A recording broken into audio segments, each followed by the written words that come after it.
বেগম খালেদা জিয়ার ইন্তেকাল জাতির অপূরণীয় ক্ষতি। তিনবারের সাবেক প্রধানমন্ত্রী ও বিএনপি চেয়ারপারসন বেগম খালেদা জিয়া আর আমাদের মাঝে নেই। তার ইন্তেকালে জাতি হারালো এক মহান অভিভাবককে। এই শোকাবহ ঘটনায় পুরো বাংলাদেশ গভীরভাবে শোকাহত ও মর্মাহত। বেগম খালেদা জিয়া শুধু একটি রাজনৈতিক দলের নেত্রী ছিলেন না, তিনি ছিলেন বাংলাদেশের রাজনৈতিক ইতিহাসের এক অবিচ্ছেদ্য অধ্যায়, গণতন্ত্রের প্রতীক এবং আপসী নেতৃত্বের এক উজ্জ্বল দৃষ্টান্ত। তার অবদান দীর্ঘ সংগ্রাম ও জনগণের প্রতি গভীর আবেগের স্বীকৃতিস্বরূপ সরকার চলতি মাসে তাকে রাষ্ট্রের অতি গুরুত্বপূর্ণ ব্যক্তি হিসেবে ঘোষণা করে।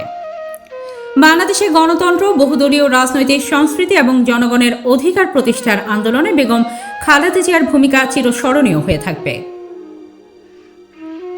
তার দৃঢ় ও আপসী নেতৃত্বে গণতন্ত্রহীন অবস্থা থেকে জাতি বারবার মুক্তির পথ খুঁজে পেয়েছে এবং নতুন করে অনুপ্রেরণা অর্জন করেছে। রাজনৈতিক মতপার্থক্য সত্ত্বেও জাতির কল্যাণে তার দীর্ঘ রাজনৈতিক যাত্রা, গণমুখী নেতৃত্ব এবং অটল মনোবল দেশের রাজনীতিকে সবসময় দিক নির্দেশনা দিয়েছে।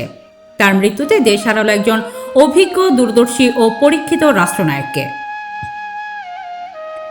বেগম খালেদা জিয়া ছিলেন বাংলাদেশের প্রথম নারী প্রধানমন্ত্রী এবং বাংলাদেশ জাতীয়তাবাদী দল বিএনপির চেয়ারপারসন। স্বৈরশাসনের বিরুদ্ধে গণতন্ত্র পুনরুদ্ধারের আন্দোলনে তিনি ছিলেন অগ্রসৈনিক। স্বামী সাবেক রাষ্ট্রপতি, সেনাপ্রধান ও বীর মুক্তিযোদ্ধা শহীদ জিয়াউর রহমানের মৃত্যুর পর 1982 সালে একজন গৃহবধূ থেকে রাজনীতির কঠিন ময়দানে অবতীর্ণ হয়ে তার বলিষ্ঠ নেতৃত্ব স্বৈরশাসক এরশাদের দীর্ঘ 9 বছরের দুঃশাসনের পতনে গুরুত্বপূর্ণ ভূমিকা রাখে। রাষ্ট্র পরিচালনায় তার বহু সিদ্ধান্ত দেশকে এগিয়ে নিয়েছে। বিশেষ করে মেয়েদের জন্য অবৈতনিক শিক্ষা উপবৃত্তি চালু করা বাংলাদেশের নারী শিক্ষার অগ্রগতিতে একটি ঐতিহাসিক মাইলফলক হিসেবে বিবেচিত হয়। রাজনৈতিক জীবনে তিনি ছিলেন অত্যন্ত সফল। তিনি কখনো কোনো নির্বাচনে পরাজিত হননি। 1991 থেকে 2001 সালের সাধারণ নির্বাচনে তিনি 5টি পৃথক সংসদীয় আসন থেকে নির্বাচিত হন। এমনকি 2008 সালে যে 3টি আসনে তিনি প্রতিদ্বন্দ্বিতা করেন সেখানেই তিনি বিজয়ী হন। 1991 সালে প্রধানমন্ত্রী হিসেবে দায়িত্ব গ্রহণের পর অর্থনৈতিক উদারীকরণের মাধ্যমে তিনি দেশের অর্থনীতির একটি শক্ত ভিত্তি স্থাপন করেন। তবে রাজনৈতিক সাফল্য ও জনপ্রিয়তার কারণেই তাকে চরম রাজনৈতিক প্রতিহিংসার শিকার হতে হয়।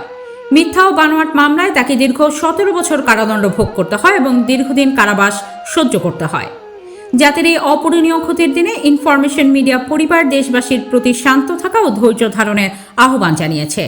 একই সঙ্গে মরহুমা বেগম খালেদা জিয়া রুহের মাগফিরাত কামনায় সবাইকে যার যার অবস্থান থেকে দোয়া ও প্রার্থনা করার অনুরোধ জানানো হয়েছে।